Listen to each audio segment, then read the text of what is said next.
The British embassy in Ouagadougou had never felt this tense. After weeks of behind-the-scenes diplomacy, an invitation arrived that few expected, and even fewer welcomed.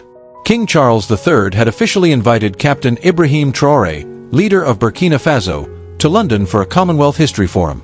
Cloaked in the language of respect, the letter described it as a celebration of shared history.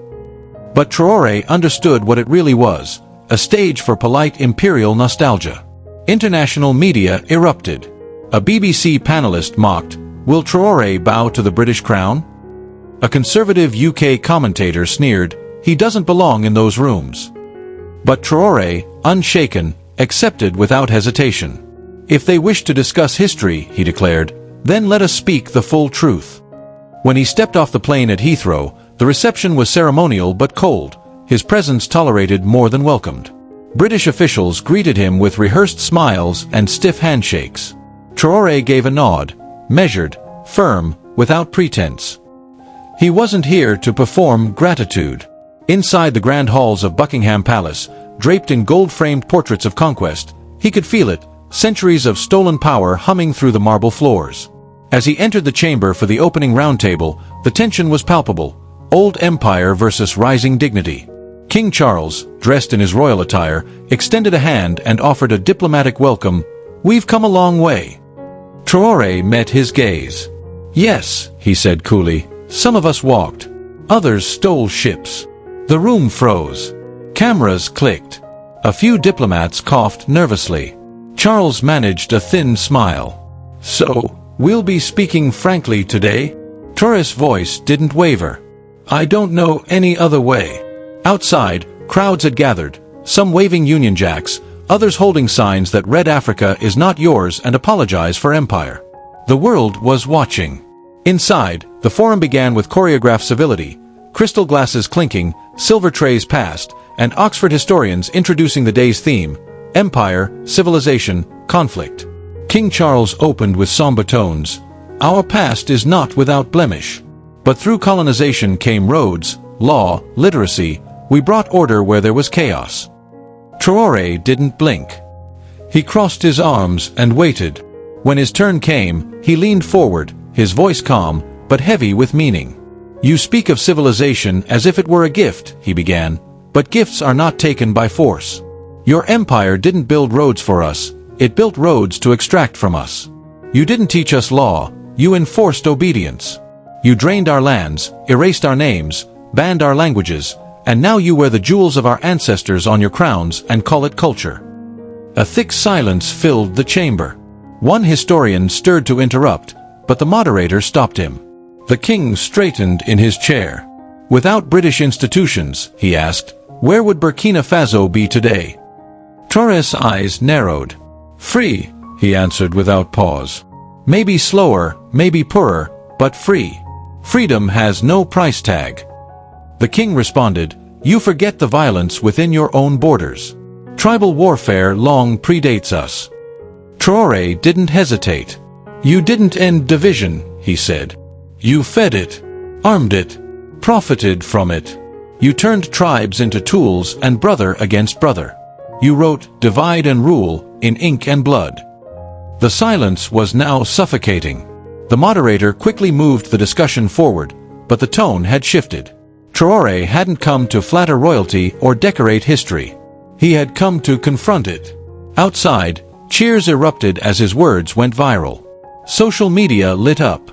One tweet read, "He said what no leader dares to say in those rooms." Another simply declared, "Traoré didn't come for tea. He came to testify." And as London awoke the next morning, it found itself not at the center of empire, but at the edge of an uncomfortable truth. The world didn't just react, it ignited. News outlets from Nairobi to New York exploded with headlines. Traore challenges the crown, stolen gold, stolen glory, Burkina Faso president schools the king at Buckingham Palace. In the heart of Buckingham, the mood was anything but ceremonial. Charles stood in his private study, his jaw tight as he read the Times. Camilla entered quietly, noting his silence. "He embarrassed me," the king muttered bitterly. "In my own house."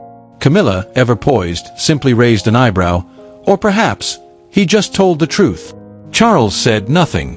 He was already watching the clip again. Traoré's calm voice, unwavering gaze, and his unfiltered dismantling of centuries-old myths. Every word struck deeper than any diplomatic rebuttal ever could. Meanwhile, Traoré walked the palace halls with silent precision. No pride, no anger, just thoughtfulness. His aide, Malik, approached with a tablet. "You need to see this." On the screen, over 12 million views. His speech had gone viral. African youth, diaspora circles, even Western outlets like Al Jazeera, CNN, and BBC Africa ran segments titled The Return of the Voice, when the empire was confronted. Traoré looked at the screen, then softly replied, "We're not here to make enemies. We're here to end silence." Across the UK, debate erupted in Parliament. One MP demanded an apology from Traoré for disrespecting the monarchy. But then, a Nigerian-born member stood and declared, "If telling the truth about colonial theft is disrespect, then we must question what we've built our pride on." The palace issued no official statement, but behind closed doors, Charles gathered his press team and asked the question no one could answer: how do you counter a man who speaks without fear? That evening, the BBC invited Traoré for a primetime interview. The anchor's tone was polished but loaded.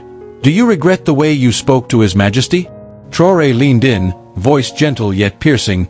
"I regret only that we waited this long to say it." That single sentence set the internet ablaze.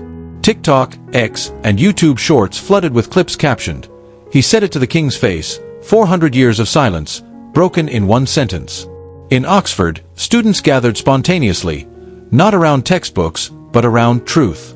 In cafes across Lagos, Nairobi, and Johannesburg, young people spoke not of resentment, but of dignity, gold, and the rewriting of history.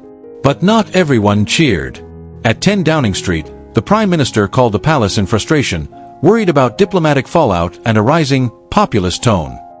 Charles's reply was colder than expected. "Perhaps decorum is a luxury only those never looted can afford." Back home in Burkina Faso, Traoré's words were more than just remembered, they became movement. His government launched the Gold Restoration Audit, a multinational commission aimed at tracing colonial mineral extractions. Scholars from Ghana, Mali, and South Africa joined hands, united not in vengeance, but in reclamation. "This isn't revenge," Traoré declared in a national address. "It's recovery, of wealth, of memory, of voice." British tabloids struck back. The Daily Mail ran with "Traoré declares economic war on the UK." Talk shows mocked his accent, his uniform, his youth. One pundit sneered, "He thinks he's Sankara with Wi-Fi." But Traoré remained composed. When a Sky News reporter asked bluntly, "Aren't you afraid of damaging Britain-Burkina relations?" Traoré's reply became history. "A relationship based on silence is not friendship. It is obedience. And we obey no one."